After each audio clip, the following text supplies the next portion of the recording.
Makanya saya sering nangis. Andaikan orang-orang Islam itu ikhlas dan berperilaku kayak umumnya orang, itu jadi wali semua. Karena yang qobliyah terus ya baik, yang ba'diyah terus baik, yang tahajud witir ya baik. Tapi bayangkan misalnya ada orang mau masuk Islam, kebetulan sing didelok orang seperti itu, rasido Islam kira-kira. Duha 8 rakaat. Sholat duha itu paling afdol kan 8. Duhur qobliyahnya 4, ba'diyahnya 4. Asar qobliyah, ba'diyahnya goblok kalau asar. Bukan dipuji karena salah. Maghrib sholat awabin sampai isya. Isya itu witir itu sebetulnya 11 rakaat. Ditambah ba'diyah isya berarti 13 rakaat. Itu kira-kira sing apik Islam ora sida, mergo wegah salate. Tapi baru kayak wong Islam sing ra soleh-soleh, salate pas pendak maktubah. Wah, kita Islam kok gampang. Sik rokokan, bareng komat pateni melok salat. Bar salam balik nang rokoke dirokok. Yang sangat saya hormati, yang sangat saya kagumi Kiai Haji Mustofa Bisri. Sedanten para habaib ingkang kula hormati, wabil khusus Habib Hasan Asgaf ingkang saya hormati. Mas-mas kawula keluarga teng mriki ingkang kula hormati. Yang masih haru nangis dawuh Gus Mus monggo diterusaken. Mergi ceritane niku mengharukan betul. Kula bagian sing santai mawon. Jadi di antara yang disesali Sayyidina Umar itu justru kesolehan Abu Bakar yang berlebihan. Karena nirune terus kangelan. Terus kula mau ngertos niki kelakuane Mas Amak, Mas Aziz soleh pas-pasan supaya anaknya lebih ringan itu jadi nirunya lebih ringan. Jadi Abu Bakar ketika diangkat jadi khalifah itu pagi harinya masih ke pasar bawa dagangan. Ditanya beberapa sahabat, kamu mau kemana? Ya mau ke pasar. Ngapain itu? Ya cari rezeki untuk keluarga kami. Terus, beberapa sahabat kata beberapa sahabat, kamu tidak usah melakukan itu. Singkat cerita terus ada rapat supaya Abu Bakar itu digaji. Akhirnya digaji dan beliau nggak perlu kerja tapi fokus memikirkan umurul muslimin. Tapi setelah beliau mau wafat, itu semua gajinya dihitung, kemudian nyuruh keluarganya diganti. Akhirnya diganti. Setelah diganti, beliau dalam posisi wafat, segala kebaikannya diceritakan. Itu komentarnya Sayyidina Umar itu lucu. At'ab taman ba'dak. Mbok nak soleh aja nemen-nemen, sing genti ku repot. Jadi kalau Pak Hamid itu terkenal alim, terkenal wali, terkenal donyane mustajab, itu sing repot itu putune. Kalau nak gojlok Mbak Idris rawani. Mergo paman, tapi nak terus niku repot putune. Misalnya apa yang ganteng ya kalah ganteng. Apa alim ya kalah alim. Donga mandi ya kalah mandi. Pokoknya kalah kabeh. Terus repot. Mulane maca manaqib niku nggih resiko sebetulnya. Kula niku cara dadi putune Mbah Hamid, iki ora wani cerita Mbah Hamid, demen diarani, lah putune kok ngene. Dadi niku nggih repot. Terus nak Gus Ipul mun nyerah mbek kula pun buat nyerah Gus dadi wali, mun kepengine wali kota mawon. Niku mun cocokan kalian kula pas kawine napa nikahe Mas Aziz. Terus babai wali tadi dekne frustasi mun frustasi. Buatan kepengen dadi wali kados babai tapi terus kepengen dadi wali kota.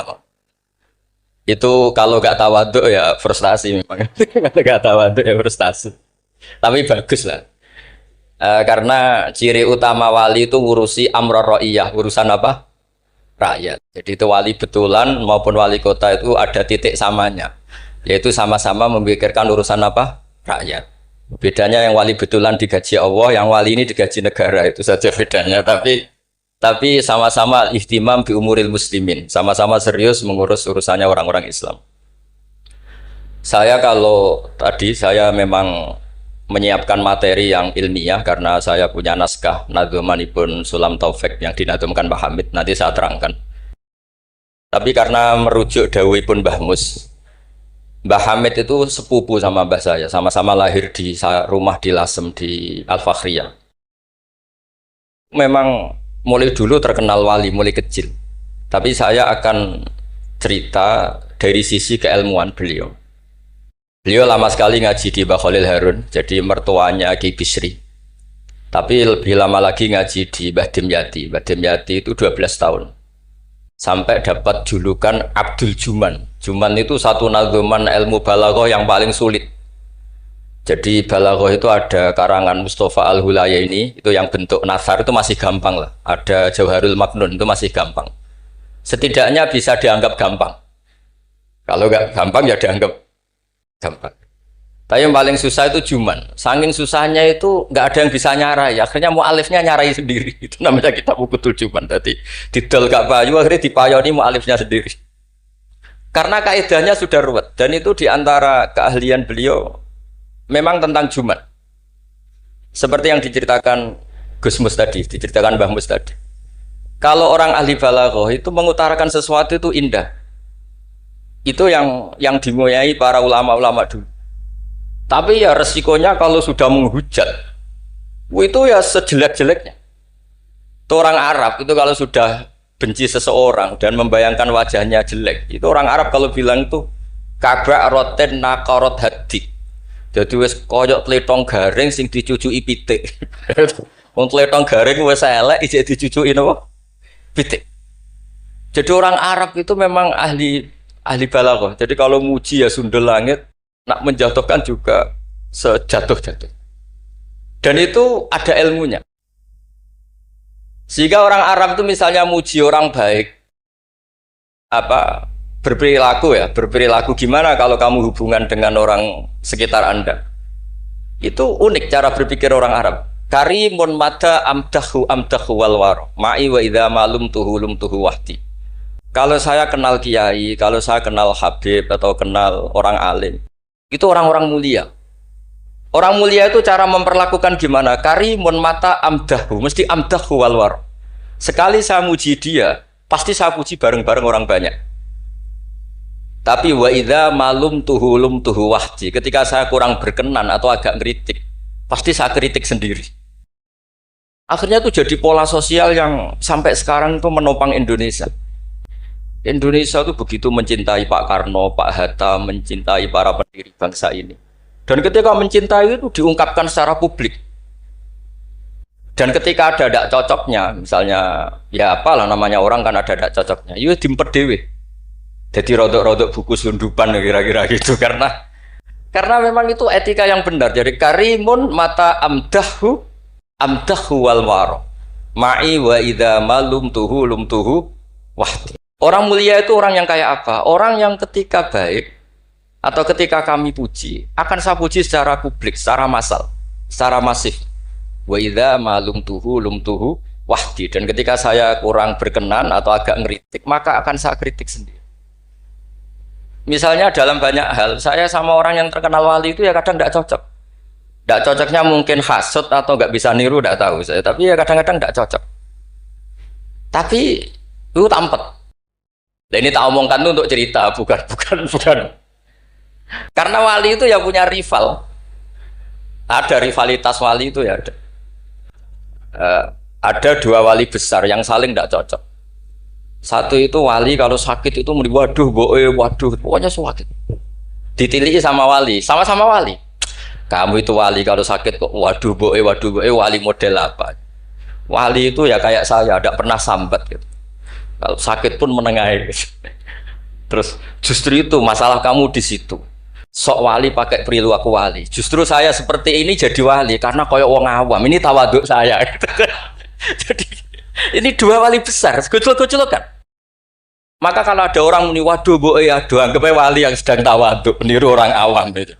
Atau memang awam betul. Jadi wali itu ya gocol-gocol kan. Ya saling tidak cocok. Maka masyhur dalam cerita Abu Yazid Al-Bustami, itu beliau GR sama Allah sampai tanya, ya Allah yang setingkat dengan saya itu siapa? Itu dijawab yang tidur dekat kamu itu, satu kamar tidur terus, hanya sholat fardu dia bangun. Padahal Abu Yazid itu tahajud, witir, apa saja dilakukan. Tanya sama Allah, kenapa ya Allah? Kamu itu ibadah serius sama saya itu kayak nganggap saya gimana gitu. Kalau kamu udah ibadah kayak mesti saya hukum. Kalau ini tidak, nganggap saya itu baik, terus ditinggal tidur. Jadi Saya ini agak ya kalau ya tadi ingin jadi wali yang jalur-jalur gitulah, yang kayak gitu itu. Ya jalur-jalur gitu lah. Ini bisa ditiru tapi kayaknya yang sudah dikasih saya itu jadi tidak semuanya bisa niru. Karena wali ilmu itu beda, harus menjaga konstitusi ilmu. Jabir bin Abdullah itu tahu pakaian kalau orang sholat seperti ini, pakai gamis yang terhormat, pakai baju yang sangat-sangat terhormat. Itu Jabir ini termasuk minas sabiqin al awalin, sahabat Nabi yang luar biasa. Itu datang ke masjid, gamisnya dicopot, pecinya dicopot, terus tinggal satu sarung, akidan torofaihi ala atikihi. Ini cerita itu ada di Bukhari, di bab Kitabul Ilm. Zaman kalau tentang saya berarti tentang Bukhari, karena ini ada di kitab Bukhari. Kalau nggak percaya dicek, kalau nggak ketemu berarti tidak pernah mutolaah, bukan salah saya. Semuanya ditanggalkan kecuali sarung satu, terus akidan torofai izarihi ala atikihi, ditangkang begini aja. Terus beliau ngendikan sama tabiin, kamu supaya tahu bahwa adnal aurah, standar nutupi aurat seperti ini. Jangan sampai karena sampean semua berpakaian ala akmalil siap, pakaian sempurna, kemudian nanti dikira bahwa syarat sahnya sholat itu seperti itu bahaya. Orang di Indomaret sholat harus berpakaian begitu, nanti yang sedang kernet harus begitu, itu berat bagi umatnya Nabi. Barokahnya itu terus orang tahu bahwa syarat sahnya nutupi aurat di sholat ya seperti itu. Akhirnya ditemukan oleh tabiin dan seterusnya bahwa auratul rajul ma baina surrah barokah. Andai kan tidak ada perilaku Jabir seperti ini, maka sholat seperti pakaian ini menjadi syarat sah. Dan itu ribet kan? Orang yang sedang celananan harus sarungan dulu, yang sedang pakai kaos harus pakai jubah dulu, padahal dia kernet misalnya, kan repot. Jadi wali jalur ulama itu memang agak aneh. Makanya ya jangan ditiru lah, kalau tidak ulama jangan ditiru. Makanya saya itu ya kadang-kadang pura-pura ada dengar itu kalau ada cerita-cerita wali-wali yang khusuk-khusuk, yang ibadah berat-berat itu saya tidak siap dengar. Saya lebih siap dengar begini, Mu'ad itu ngimami sholat, bacanya kepanjangan. Alhamdulillah ditegur Nabi, kalau ngimami jangan panjang-panjang. Itu saja yang saya hafalin yang model gitu. Andai kan Nabi hidup di zaman akhir, nggak perlu negur karena sudah kulhu semua. Berarti sampean kulhu rencana Nabi gitu, karena sudah ada panjang-panjang. Tapi yang menjadi ditegur mungkin kok jadinya kulhu itu, kulhu terus itu. Jadi sebetulnya untuk menjadi wali itu ada banyak hal. Ada wali penjaga konstitusi ilmu. Sehingga kata Imam Nawawi, Tofa Rasulullah Sallallahu Alaihi Wasallam raqiban wa yatufu ashabuhu musyatan. Nabi itu tawaf itu justru berkendara, naik unta. Padahal semua sahabat tawafnya itu jalan kaki. Kata Imam Nawawi, Nabi yang tawaf berkendara itu afdolu wa afdolu bi alfi darajatin dibanding tawafnya sahabat yang jalan kaki. Meskipun secara kaidah al-ajur bi qadrit tak. Karena Nabi andaikan tidak tawaf raqiban, maka akan dikira syarat-syaratnya tawaf itu harus jalan. Dan itu kita kebingungan ketika harus tawaf pakai kursi roda, pakai kursi dorong. Tapi barokahnya Nabi tawafa raqiban, maka akan ada konstitusi baru bahwa tidak menjadi syarat sahnya tawaf harus masyian, tapi sah secara raqiban. Jadi wali itu ya macam-macam.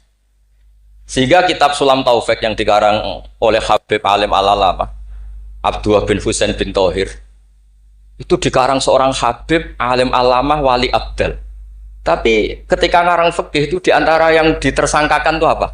Ijabu malam yajib, mewajibkan sesuatu yang tidak wajib.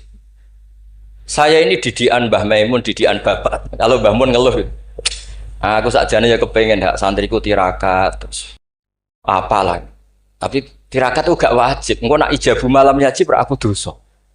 Akhirnya keterusan kono entah ketirakat. Jadi bagi yang tidak dirakat, anggap aja ngelakoni apa? Tidak boleh mewajibkan sesuatu yang tidak wajib. Sampeyan ndak boleh bilang santriku wajib puasa Senin Kamis. Wong jare kitab sunat kok arani wajib. Tapi resikonya nanti santri merata puasa Senin Kamis, mereka mbok arani sunat terus. Resiko mana? Tapi apapun itu ini ilmu. Sehingga kata Ibnu Hajar Al-Asqalani, dan ini kebetulan banyak yang niru, tapi kita cukup punya argumentasi untuk tidak niru. Nabi itu sama sih ingat dawe Mbah Mun. Wong lakoni kitab ya aja nemen-nemen. Nak nemen-nemen kok kowe ya kaya wong-wong iku. Gak berusaha sebut lah, ini sensitif. Ngomong iku siapa kamu tahu. Nabi itu kalau habis sholat, karena Rasulullah Shallallahu Alaihi Wasallam idan sorofa min sholatihi akbala alal hadirin atau alal musallin. Jadi Nabi setelah sholat, kalau beliau menghadap kiblat, setelah itu menghadap kemana? Ke timur, karena akbala alal hadirin. Tapi para syurrahul hadis, para syurrahul Bukhari itu menafsirkan itu tidak harus menghadap ke timur. Itu adalah bentuk maklumat dari Nabi bahwa imam setelah sholatnya selesai harus mengatakan sesuatu atau melakukan sesuatu apa saja untuk memaklumatkan kalau sholatnya sudah apa? Selesai. Kenapa itu harus demikian? Kata Imam Bukhari, kata Surahul Bukhari, orang itu berjalan 3 kilo, 7 kilo demi menangi Nabi itu jadi makmum. Bayangkan kalau Nabi tetap menghadap kiblat dengan posisi kayak tawarruk, lungguh tahiyat akhir, nanti Nabi dikira masih sholat. Dan kalau orang itu takbir Allahu Akbar terus ikut duduk, sholatnya sah apa tidak sah? Tidak sah, karena dia menggantungkan sholat dengan orang yang sudah tidak sholat. Itu bahaya, secara fikih seperti itu udah kebahaya. Karena irtibatus sholat biman laisa fi sholat, dan dia menggantungkan sholat dengan orang yang sudah tidak sholat. Dan itu secara fikih bahaya, maksudnya bahaya dianggap gak sah. Untuk memaklumatkan itu maka Nabi menghadap ke timur kalau dalam konteks Indonesia, supaya mereka tahu kalau Nabi sudah tidak sholat. Nah, Kiai-kiai Jawa pinter, penggantinya kalau madhep timur kok sawangane apa ngandani. Akhirnya madhep ngalor. Ini sudah kompromi politik, ini sudah ada ngadep netan, tapi madhep ngalor. Ada yang nggak madhep netan, nggak madhep ngalor, tapi mau istighfar, astagfirullahaladzim, astagfirullah. Sementing jangan tunjukkan dengan rokokan. Nah, itu nggak boleh. Jadi makanya nggak boleh membuang ilmunya ulama. Karena dengan penjelasan seperti itu sebenarnya yang paling pokok adalah pemakluman bahwa sholat ini sudah selesai, sehingga yang datang tidak menjadi makmum. Karena sekali yang datang posisi makmum itu nanti dia menggantungkan sholat dengan orang yang sudah tidak sholat. Kayak apa guru-guru kita? Dan itu bisa dipelajari dari kitab-kitab kesayanganipun Mbah Hamid. Saya dengan beliau kalau pakai keluarga, beliau sepupu mbah saya. Kalau pakai sanad guru ya misalnya saya sering ngaji sekali sama Mbah Maimun. Mbah Mun bisa lewat Mbah Zubair. Mbah Zubair dulu ngaji Kiai Fakih Mas Kumambang yang di Gresik itu. Kiai Fakih ini ngaji sama Kiai Mahfud Termas. Berarti saya kelima. Kalau Mbah Hamid misalnya ini Gus Sama, Mbah Idris, Mbah Hamid, Mbah Dimyati. Mbah Dimyati itu adik kandungnya Kiai Mahfud Termas, juga muridnya. Jadi hitung sanad itu nanti ketemu semua di Sayyid Abi Bakar Sato, pengarang I'anatul Thalibin. Atau misalnya saya pakai saya Mbah Mun, Mbah Karim Lirboyo. Mbah Karim ini sama Syekhona Khalil atau sama Mbah Hashim. Setelah itu Mbah Mahfud ya sama dugi Sayyid Abi Bakar Sato. Karena Syekhona Khalil di beberapa manaqibnya itu pernah ngaji langsung sama Sayyid Zaini Dahlan, gurunya Sayyid Abi Bakar apa? Sato. Tapi ketika masih sebagai thalibul ilmi pernah ngaji juga di Sidogiri, pernah ngaji di babah istrinya Gus Aziz ini di Kiai Nur atau di Kiai Soleh di Langitan. Jadi kesanatan guru kita ini sama. Di antara aturannya adalah tadi, konstitusi ilmu itu harus dijaga. Karena kalau nggak dijaga itu umat akan ngira itu aturan baku, dan itu bahaya. Bahaya sekali, bukan sekedar bahaya, tapi bahaya sekali. Sehingga Sayyid Abdullah bin Husain bin Thohir dalam Sulam Taufik itu, di antara pantangannya ahlul ilmi itu ijabu malam yajib, mewajibkan sesuatu yang tidak wajib. Makanya saya sering nangis. Andaikan orang-orang Islam itu ikhlas dan berperilaku kayak umumnya orang, itu jadi wali semua. Karena yang qobliyah terus ya baik, yang ba'diyah terus baik, yang tahajud witir ya baik. Tapi bayangkan misalnya ada orang mau masuk Islam, kebetulan sing didelok orang seperti itu, ora sida Islam kira-kira. Duha 8 rakaat. Salat duha itu paling afdal kan 8.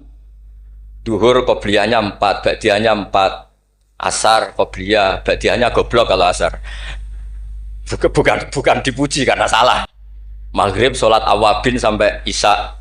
Isya itu witir itu sebetulnya 11 rakaat. Ditambah ba'diyah isya berarti 13 rakaat. Iku kira-kira sing apik Islam ora sida, mergo wegah salate. Tapi baru kayak wong Islam sing ra saleh-saleh, salate pas pendak maktubah. Wah ketoke Islam kok gampang. Jek rokokan, bareng komat pateni melok salat.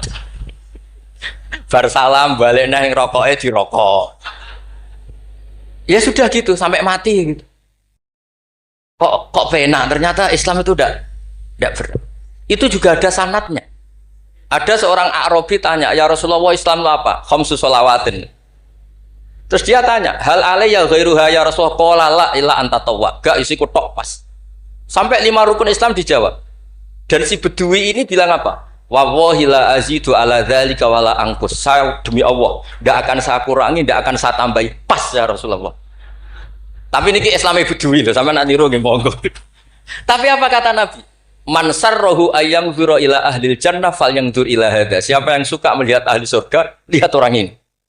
Orang yang sudah bersumpah tidak akan menambah ibadahnya sama sekali. Kamu tidak boleh niru itu. Tidak usah saya larang juga sudah sebagian begitu. Tapi itu barokahnya luar biasa. Di kitab Majmu' sarahnya Muhadzab itu. Setiap ada ulama yang mengatakan witir itu wajib. Ada juga ulama yang mengatakan witir itu wajib. Itu langsung wa hadza batilun li hadisil a'rabi. Pendapat itu jelas salah li hadisil a'rabi. Karena ada hadis a'rabi jelas tanya Nabi, hal alayya ghairuha ya Rasulullah? Di luar 5 waktu itu apa ada yang wajib? Qala la. Jadi barokahnya Dwi ini. Setiap ada ide witir wajib, tahajud wajib, pernah ada ide-ide itu ya ada. Itu langsung wahada batilun di hadisil. Ketika era Imam Malik, beliau mengarang Muwatta. Ini sebagai bentuk penghormatan saya sama Mbah Hamid. Karena kalau beliau terkenal wali itu udah usah saya perkenalkan. Saya akan mengikuti Mbah Mus tadi. Sisi betapa beliau seorang alim alama, seorang ahli balaghah. Nanti saya baca, saya juga bawa manaqibnya beliau. Ketika Imam Malik mengarang Muwatta, itu di teks Muwatta itu ada kalimat begini. Ghuslul Jum'ati, ada yang baca Ghuslul Jum'ati wajibun ala kulli muhtalimin. Mandi Jumat itu wajib bagi setiap yang sudah akil balik. Al-witru haqqun wajibun ala kulli muslimin. Itu Imam Malik langsung nyusuli. Laisa huwa kama tarawna. Makna wajib di situ bukan seperti yang kamu bayangkan. Jadi tidak wajib kalau ditinggal nggak mandi terus nggak apa? Sah. Lagi-lagi jawabannya apa? Li hadisil a'rabi. Nah ini juga harus ada yang menjaga konstitusi seperti ini. Sehingga kata Sayyid Zabidi, pengarang kitab Ithaf itu, kalau kita sampai Ithaf ya hitung saja setelah Mbah Mahfud ini punya abah alim alama namanya Abdullah. Abdullah punya abah alim alama namanya Abdul Mannan. Abdul Mannan ini awaluman lazama Sayyid Zabidi sohibul Ithaf di Mesir. Jadi Abdul Mannan ini yang ditulis di kedutaan Mesir, orang Indonesia pertama yang sebagai ulama di Mesir. Beliau ngaji mulazamah sama Sohibu Syarhil Ikhya. Gini beliau mulazamah kalian sengarang Ithafus Sadat Al-Muttaqin. Namanya Sayyid Murtado Az-Zabidi. Terus pokoknya sanad Indonesia itu top. Stop pokoknya. Jadi kalau Mbah Hamid ya tinggal gitu saja. Mbah Hamid, Mbah Dimyati, Mbah Mahfud, Mbah Abdullah, Mbah Abdul Mannan, terus ke Syarihul Ikhya Sayyid Murtado siapa? Az-Zabidi. Itu kata Sayyid Murtado Az-Zabidi ketika muji tadi. Muji ilmu. Saya ulang lagi apa? Muji apa? Konstitusi ini harus dijaga. Apapun tidak cocoknya kita. Kadang-kadang kita sebagai orang alim itu kan Kalau seneng tirakat, santrinya wajib tirakat. Sira seneng tirakat, santrinya ora oleh tirakat. Itu tidak boleh seperti itu. Yang seneng nggih monggo, tapi jangan sampai mewajibkan. Yang nggak seneng yo tirakat ben sekali-kali ngelawan nafsunya gitu. Wong kok menuruti. Kalau niku masih ngeten nggih sering tirakat, tapi sampean ra perlu tak kandhani. Kulo ya kepengin ikhlas ora riya dadi. Dadi sampean ra oleh gugat kulo, soal ora tau tirakat. Ya misalnya tirakat ora tak kandhani sampean. Sing jelas termasuk tirakat kulo niku ora diundang wong kang elan kecuali pernah sepuh. Iki nek agak diregani ya kebangetan gitu. Jadi sing ngundang kula ora pernah sepuh ya kebangetan.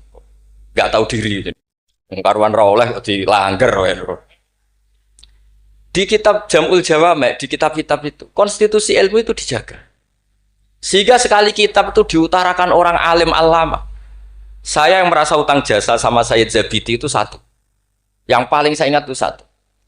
Allahumma sholli ala Sayyidina Muhammad atau ala abdika rasulika Muhammad. Itu beliau mengurai. Wah itu luar biasa. Di antara urainya begini. Nabi Muhammad SAW itu melakukan apa saja termasuk yang paling basyariah itu adalah luar biasa. Asal jangan bayangkan Nabi itu macam-macam kok sampai terus rokokan ada akan. Andai kan Nabi misalnya dahar gedang goreng di depan umum. Nabi itu kalau dahar di depan umum. Itu luar biasa. Kenapa luar biasa? Nabi itu jadi Nabi setelah Nabi Isa yang dituhankan. Sehingga Nabi harus sesering mungkin memperlihatkan al-a'rad al-basariyah. Beliau harus menunjukkan bahwa beliau adalah seorang manusia. Sehingga Nabi dahar itu dengan sampean poso setahun, itu mulya Nabi dahar. Karena sekaligus pembatalan rububiyatun Nabi atau iddi'a'u rububiyatin Nabi. Dengan seperti ini Nabi sama juga memaklumatkan saya ini manusia. Buktinya saya dahar. Kayak apa kalau dibaca secara ilmu? Karena Nabi jadi Nabi setelah Nabi siapa? Isa. Maka kata Sayyid Az-Zabidi, agama ini agama terbaik. Dan umat Rasulullah SAW tidak akan mengalami apa yang dialami umatnya Nabi Isa. Caranya gimana? Dengan memperbanyak baca sholawat. Jadi cara Sayyid Zabidi, sholawat itu satu konstitusi ilmu. Allahumma Allah pemberi, ala Muhammad atau ala Sayyidina Muhammad yang diberi. Jadi gak mungkin hadil ummah menuhankan kanjeng Nabi Muhammad. Dengan cara membaca sholawat, Allahumma, ya Allah saya minta engkau sebagai pemberi, kasihkan sholawat terbaikmu kepada hambamu yang bernama Muhammad. Dengan teks sholawat ini sekaligus penjaga konstitusi tauhid dan hadil ummah tidak akan mengalami kayak yang dialami umatnya Nabi Isa. Nah sampean gak maca sholawat itu kasihati. Nak diwaca sakmene nyaur utang, nak sakmene untuk bojo ayu, nak sakmene iso wayo, wis ngono kelakuane. Itu saya tidak tertarik. Wong kok ora tau ngregani ilmu menurut saya. Saya baca sholawat itu ya tidak banyak-banyak, ya 2, 3, tapi dengan penghayatan kayak Sayyid Zabidi. Ya akhirnya ya rapati terus keramat kok sampean, tapi secara konstitusi ilmu lebih diridhoni Allah bi Rasul. Aku yakin. Karena tadi Nabi itu jadi Nabi setelah tragedi Isa dituhankan. Sebab itu Sayyid Muhammad ketika muji Rasulullah SAW itu selalu mengutip dawe Al-Busiri, Da'mat da'at hun nasara fi nabihimi wahkum bima syi'ta madkhan fihi wastaqim. Kita semua tahu Mbah Hamid adalah pengagum kitab Burdah dan beliau sering baca Burdah. Di antara Burdah yang dipakai semua ulama termasuk Sayyid Muhammad setiap ngarang madaih itu apa? Dak ninggal nosiro ma ing perkara iddaat kang mendakwahkan hu ing mas sapa an-nasara fi nabi. Yang penting kamu muji Nabi. Aturan dasarnya apa? Tinggalkan apa yang pernah dilakukan orang Nasrani, yaitu saking mujinya Nabi Isa sampai menuhankan Isa. Itu saja kamu hilangkan. Da'mat da'athun nasara fi nabi. Setelah itu kamu tanggalkan, kamu hilangkan wahkum bima syi'ta madkhan fihi wahtakim. Setelah itu kamu muji Nabi Muhammad sundul langit gak apa-apa. Asal sudah meninggalkan da'mat da'athun. Dan itu kata Sayyid Zabidi, kita tidak usah susah-susah. Dengan membaca sholawat itu sudah seperti itu. Karena kamu minta Allahumma ya Rabbi. Berarti Allah posisi pemberi karena Tuhan. Nabi apapun ala qadru, apapun tingginya derajatnya Nabi itu posisi penerima. Sehingga kita muji Allah karena dia Tuhan. Dan muji Nabi sebagai ahabbal khalqi ilallah yang paling berhak mendapat afdholas sholawat minal. Wah. Nah coba kalau orang Islam baca sholawat kayak itu, kayak apa luar biasanya? Itu yang bisa seperti itu siapa? Lagi-lagi ahlul ilm. Kalau tidak ahlul ilmi ya kasiyate tadi. Paket ini untuk apa? Paket ini untuk apa? Ya ribet. Kalau nggak sering jalur ijazah tiang, tapi alhamdulillah terkenal ramanti terus udah buat. Sing jelas tak amuk. Sering kalau dia, Gus, nek nak maca selawat kasiyate apa? Kowe iku nabi-nabimu dhewe perhitungan. Nak maca selawat go nabi yo sing seneng, maca arang-arang kowe perhitungan, njaluk opah. Gus punyun ijazah jenengan namuk, kowe ku ora bener. Ya ono kiai ngatus kula ya ono ben wong ku sadar lah ben ora. Tapi ya ada kiai yang baik tiap minta ijazah ya dijazah. Timbang mara Gunung Kawi mendingan dijazahi sholawat. Lah itu masalah istihad, ini masalah apa? Nah ini sesi terakhir kalau vendra suwi-suwi. Dia bingung kalau suwi-suwi bagus. Ini kalau baca tentang Mbah Hamid yang ini tulisan yang di buku ini yang ini tentu sudah disahkan Mbak Idris, di sini juga ada tanda tangan beliau. Bismillahirrahmanirrahim. Wajtahada kullal istihadi khilalaha fa akhudha min kulli ilmin min ulumiddin khadzuhul awfa wa qistahul akfa wa baro'a fi ilmil balaghati wal bayani hatta istahara bi abdil juman liqudratis tidharihi abyata wa syawahida manzumati ukudil juman bi kulli jaudatin wa itqanin wa uyina akhiran mudiran wa umdatan lil ma'had wa mudiran idaratil madrasah allati unsiat di awali maratin lil ma'had. Jadi beliau itu sudah rahasia umum, sampean tanyakan orang alim manapun, pantangannya mesti maca juman. Wes wah wong alim sak Indonesia lah, kon ngorek juman mbok opae sak miliar mikir yakin. Pemene nak sing ngaji kula. Nak sing ngaji wong goblok mungkin wis rada aman lah napa. Dene nak sing ngaji padha wong alime mesti mriyang. Iki macane man tamin. Apa manna? Bahasa Arab yo lucu. Man yo tulisannya mem nun, manna yo mem nun, min yo ribet dengan bahasa Arab. Makanya ada orang tanya maknane lam tardiman ya gara-gara itu. Gus maknane lam tardiman opo? Jebule lam tarodaman. Ram taro ora ningali sapa mar'ah daman ing getih diwaca langsung lam tardiman. Pusing. Kene. Karena syaratnya jadi orang alim itu dua. Satu punya guru alim, dua punya murid alim. Di guru alim tok iso istirahat. Mergo kok muridnya bodoh iso dibodoni. Tapi nak sampai di guru alim, di murid alim meriang. Lho kula bayangno dadi Badim Yati Termas meriang. Mbah Hamid mriku pun alim nate ngaji teng Mbah Khalil Kasingan. Mbah Khalil Kasingan itu tesih Bae Mbah Mun. Orang yang sarang Mbah Khalil Kasingan itu yang sarang Khalil Harun. Adikipun Mbah Umar Harun. Niku menantu saking Mbah Ghazali pendiri Pondok Sarang. Malane Mbah Mun nak dibali Gus Mus Sulik Mustofa mergi jan pernah sepuh. Sepuh niku, sepuh Mbah Mus. Niku Ibnu Hajar Al-Haytami. Niku muridnya Zakaria Al-Ansori. Zakaria Al-Ansori di guru jenis Ibnu Hajar Al-Asqalani. Nak ape ngaji yo meriang, mergo kon maca. Ah, waca. Gurune alim alama. Nak ape mulang yo meriang, mergo muridnya alim. Aku nak ora bener diguyu Ibnu Hajar Al-Haytami. Dadi dhekne di guru alim, di murid. Makane sumpek. Dene Zakaria Al-Ansori sumpek. Masyhur beliau. Lima da kunta aliman hatta staharta bi Syekhil Islam. Jape li anni dukiktu bena hajuraini masyhur. Aku digebek watu loro. Ya aku nak ngaji yo sumpek perkara di guru alim alamah. Nak ape mulang yo sumpek mergo di murid alim alamah. Ya meriang. Jadi akhirnya yo nak ngaji yo mutolaah, nak ape mulang yo mutolaah. Mergo muridnya pinter terus. Zaman itu terkenal Ibnu Hajar Al-Haytami, alim alamah. Wong karangane luwih akeh dibanding gurune. Jadi mulane di murid orang alim ya barokah maksudnya sampean gue.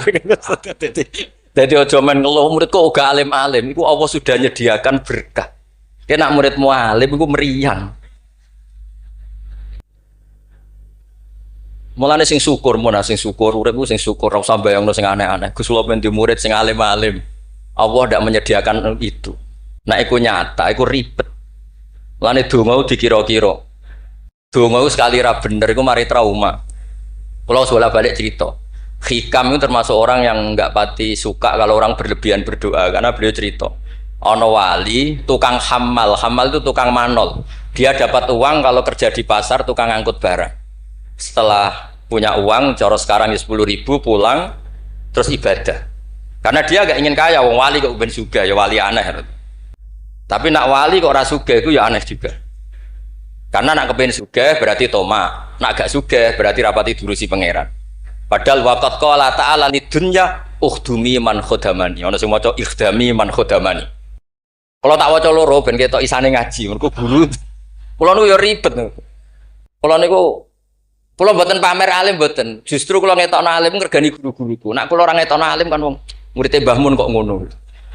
Dadi kula niku ya rada sombong tapi niate sae. Kan yo Gus Idris isin misale ponakan kok gobloke ngono. Dadi niki kesawakane sombong tapi niate adab. Mboten niki jujur mawon. Dadi kadang wong sawangane sombong hakikate iku adab. Cara bapak ngoten. Dadi wong iku sawangane sombong tapi apik. Ya mergo wae saking tahadus bin. Wong nak wali tenan mesti Allah dawuhna ning donya ukhdumi man khodamani atau ikhdami man khodam. Wong sing ngurusi aku iku ngurusi. Makanya mesti atat dunya wa hiya rahimah. Wong wali iku mesti donya teko meskipun dia ndak seneng. Lane sing nawani mobil Mercy kayak Hamid zaman iku Mercy mewah-mewah mobil nggih kuat. Ya rapati ana cerita butuh difatihai untuk punya mobil. Dan Mbak Bisri luar biasa masih konco ngakoni nak dongane Pak Hamid. Mantap. Meskipun ya sering bodoni Pak Hamid Ki Bisri, masyhur ceritanya. Ki Bisri nanti diundang teng mriki mboten disangoni Mbak Ki Hamid. Umur kok konco. Wis dah aku ra mbok sangoni klambimu tak pek. Bareng dipek dibeto teng Kasing teng Rembang mriko didol mbek mukhibine Pak Hamid. Payune luwih larang timbang hargamu balik. Zaman itu misalnya umumnya balik dipangoni 1,5 juta, itu payu 3 juta. Yo gak ono cerita ngoten enten WA, Ki Bisri kalian Ki Hamid ora tau WA-an. Bareng Ki Bisri sowan mriki, susuke Kang. Dadi dhisik wali ya rileks guyon santai. Dadi singkat cerita niki hamal niki ndonga ya Allah kula niku wali, mau kepengin mangan sak piring kok dadi khamat. Kula niku sukani rezeki sing ora usah kerja. Walhasil beliau itu udhuiyah sarikon di dakwah dia mencuri terus di penjara untuk jatah mangan tiap hari untuk jatah mangan. Gusti kenapa harus penjara? Kan kamu minta rezeki tanpa kerja. Gak iso sampai pangeran ralat doa mboten sakit. Mulane ndonga niku aja yo sing ana sunah Rasul mergo nek sekali keliru niku ribet. Mulane kula nate wonten tiyang melarat wedok elek kebetulan niku rayu. Yo dongano Gus, dongano bojo kula niku sugih. Aku ya tak jawab. Sampean siap nak bojomu sugih? Maksudnya nak sugih mesti pertama digenti ku omah. Bariku mobil. Bariku mesti dievaluasi ku sampean. Omah wis apik, mobil wis apik, mau karek sitok. Kok penumpangnya ngene. Akhirnya mun Gus Rafsah. Dadi donga iku ya kudu dipikir lho. Lho coba setelah potongan wong lanang gak padha wae lah susu. Coba ketika omahmu mewah, mobilnya mewah misalnya Alphard sing mlebu seperti itu gak usah dijelaskan itu. Coba apa yang kira-kira dievaluasi? Rumah sudah diganti, mobil yang kira-kira diganti apa coba?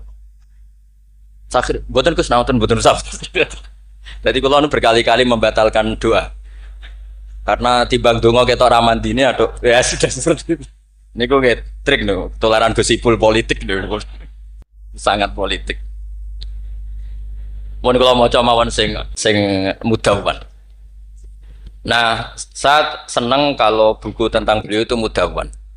Karena kalau tidak mudawwan itu nanti nasibnya Mbah Hamid kayak les. Al-laitsu afqahu min Malik illa annahu daya'ahu ashabu.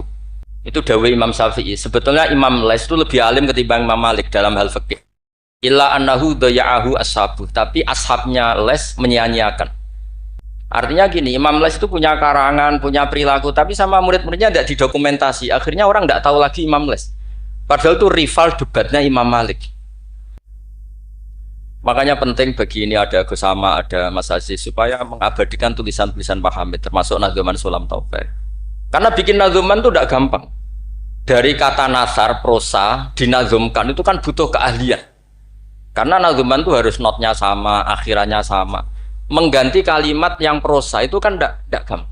Ini sudah saya cek karena saya tiap hari juga baca Sulam Taufik. Itu sama sekali nggak ada yang dibuang dari kata aslinya.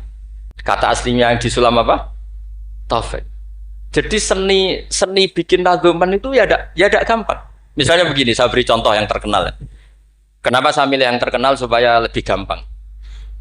Zaman Sayyidina Ali karramallahu wajah masih sugeng itu ngendikan begini.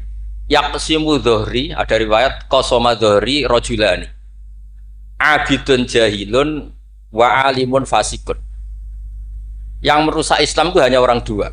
Orang abid tapi bodoh, orang alim tapi fasik. Itu ulama dulu segampang ini membuat padanan itu dan maknanya sama. Fasadun kabirun alimun mutahatiku wa akbaru minhu jahilun mutanassiku.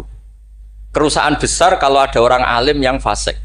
Tapi lebih rusak lagi kalau ada orang bodoh ahli ibadah. Itu I'anatul Thalibin, Said Abi Bakar Sato, gurunya Mbah Mahfud. Berarti Mbah Hamid, Mbah Dimyati, Mbah Mahfud, Said Abi Bakar apa? Sato. Berarti guru keempat.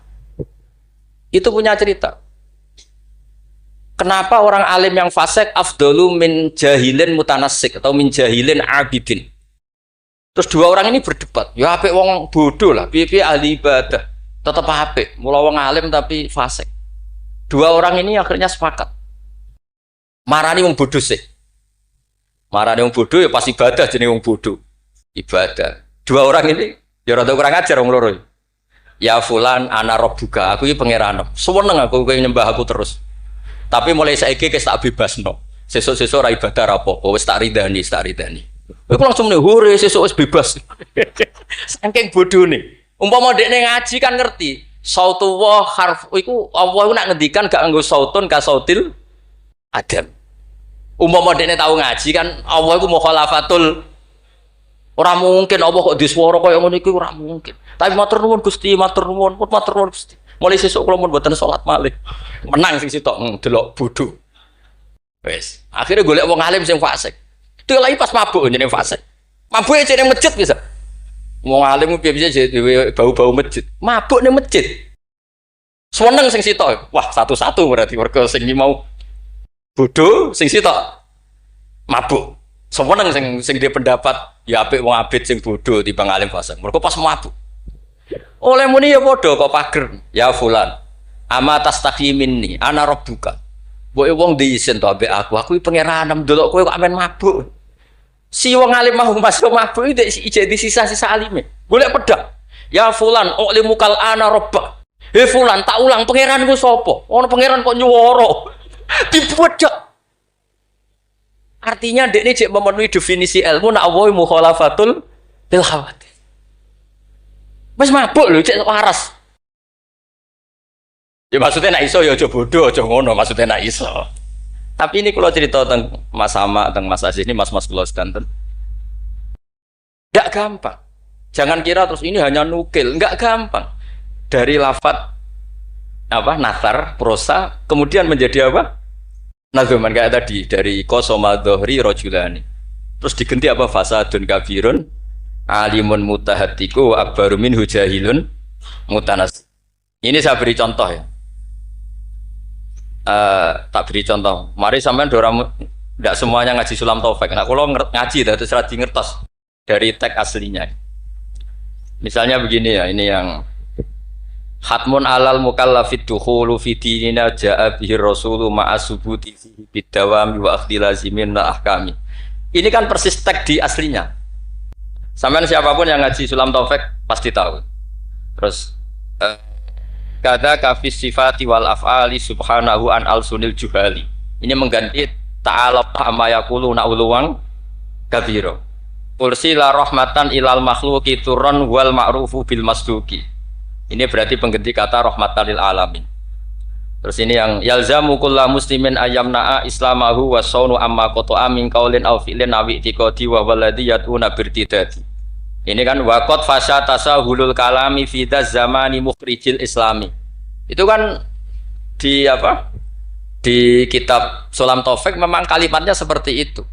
Wayak suruh ada zaman atas fil kalam begini sampai keluar dari mereka kalamun sing mengeluarkan mereka dari nopo Islam. Terus di sini diganti wakot fasa tasahulul kalami fidaz zaman di mukhrijil Islami wala yarona dzaka dzamban fatla angkau nidzakal fi'li kufron asla. Itu kan meskipun kamu hanya dengar itu persis seperti kata nasarnya. Tapi oleh Mbah Hamid digubah, monggo Mbah Firdaus, sedemikian supaya menjadi nadoman yang mudah dihafal.